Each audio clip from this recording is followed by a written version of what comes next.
एक चीज ये बार बार कही जा रही है। देखिए भाटी जी, आपके नेता से जुड़ी हुई एक खबर आ गई है। केसीआर से अखिलेश यादव की मुलाकात हुई है हैदराबाद में, दोनों की मुलाकात हैदराबाद में हुई है। अब केसीआर से मुलाकात अखिलेश यादव से हो रही है। शहजाद जी, हम इसलिए चर्चा कर रहे हैं, केसीआर क्या कह रहे थे, नॉन बीजेपी नॉन कांग्रेस। तो एक तरफ कांग्रेस के साथ बैठक कर रहे हैं अखिलेश यादव और दूसरी तरफ बैठक कर रहे हैं वो केसीआर के साथ, जो कह रहे हैं कि नॉन कांग्रेस है, नॉन कांग्रेस और नॉन बीजेपी अलायंस बनाइए। तो ये जो विपक्षी एकता की बैठक भी टल गई है शहजाद जी, ये हो क्या रहा है भाई? आपको महाराष्ट्र के झटके कहाँ तक जा रहे हैं? महाराष्ट्र का झटका नहीं है। आप थोड़ा सा संजय जी, आपका गला वैसे खराब है पर बीच में सबके बोल रहे हैं। अच्छा ठीक है, एक एक करके संजय जी, एक मिनट शहजाद जी बोले, भाटी जी बोले। हाँ ठीक है। अरे नहीं सर, ऐसे मत बोलिए प्लीज शहजाद जी। मैंने उनसे क्वेश्चन अपनी हैसियत के हिसाब से भी तो टाइम मिलेगा। ऐसे सबकी आपकी हैसियत बची नहीं है, आप 15 सीट की पार्टी नहीं बचे हो अब। अच्छा नहीं ठीक है सुचारिता जी, ठीक है शहजाद जी बोल रहे हैं उसके। संजय जी आपकी हैसियत के अनुसार सर मेरे लिए तो इतने बड़े। अच्छा संजय जी मेरी बात सुन लीजिए।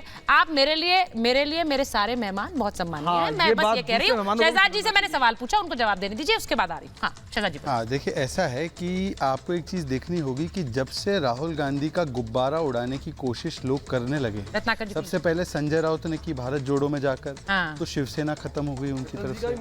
आज शरद पवार ने करने की कोशिश की, बात इस तरह की कह दी तो वहाँ पर शरद पवार जी के जो गुट है वो बचकर पूरी एनसीपी वहां से भाग गई है। ठीक है। जो भी राहुल गांधी का नेतृत्व एक प्रकार से देश पर थोपना चाह रहा है, उससे दूर हट रही हैं लोग। तो इसीलिए अखिलेश जी ने भी तय किया है कि वो नहीं जाना चाहते राहुल जी के नेतृत्व में। पूछ लीजिए, भाटी जी बैठे हैं, अगर वो स्वीकार्य है, उन्होंने तो यूपीए का अंतिम संस्कार भाटी जी के हाथों से हुआ है। ये पीडीए का मतलब क्या है? पीडीए का मतलब यूपीए खत्म और आज एमवीए भी खत्म। तो एमवीए और यूपीए जहां पर भी कांग्रेस की मुख्य भूमिका थी, उन दोनों का अंतिम संस्कार एक एनसीपी ने किया, एक समाजवादी पार्टी ने किया। अब हमें क्यों बोलते हैं अखिलेश यादव केसीआर से मिल रहे हैं वहां पर? भाई विपक्षी एकता का क्या हो गया? एक तरफ आपके नेता से भी मिल रहे थे, वहां भाटी जी बैठे हैं यहाँ पर, और केसीआर तो कहते हैं नॉन कांग्रेस अलायंस है। तो महाराष्ट्र से जो एक तूफान खड़ा हुआ है, वो विपक्षी एकता को कहीं लेर तो नहीं डूबेगा? देखिए सुचारिता जी, जो महाराष्ट्र में जो घटनाक्रम हुआ है, निश्चित रूप से ये घटनाक्रम कहीं न कहीं भारतीय जनता पार्टी के चरित्र को जो है पूरी तरह से दर्शाता है। फूट करो और राज करो। आप जेपी नड्डा का उस स्टेटमेंट को याद करिए। शहजाद पूनावाला जी कह रहे थे कि हमारा कोई लेना देना नहीं है इस फूट से। जेपी नड्डा कहते थे कि सारी क्षेत्रीय पार्टियों को हम धीरे धीरे समाप्त कर देंगे। आज ये बड़ी ही रणनीति के तहत जो है इन्होंने पार्टियों को, महाराष्ट्र में जो पार्टी है, शिवसेना हो चाहे एनसीपी हो, इस दोनों को तोड़ने का काम किया है धन बल के आधार पे, और दूसरा केंद्रीय एजेंसियों के दुरुपयोग से।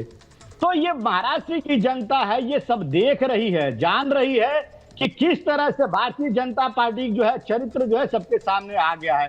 कल तक जिसको आप भला बुरा कहते थे, घोटालेबाज कहते थे, आज उनके साथ मंत्रिमंडल में बैठ करके और गलबैया कर रहे हैं। चाहे वो हसन मुशर्रफ हो, जिसपे आपने 500 करोड़ का घोटाले का आरोप लगाया किरीट सोमैया ने, चाहे प्रधानमंत्री जी ने 70,000 करोड़ का आरोप लगाया। दूसरी चीज और कहूंगा, अभी शहजाद पूनावाला जी कह रहे थे अजीत पवार के बारे में कि 1 घंटा पहले वो जो है आपके लिए लाडले थे और 1 घंटे के बाद आपके लिए भ्रष्ट हो गए।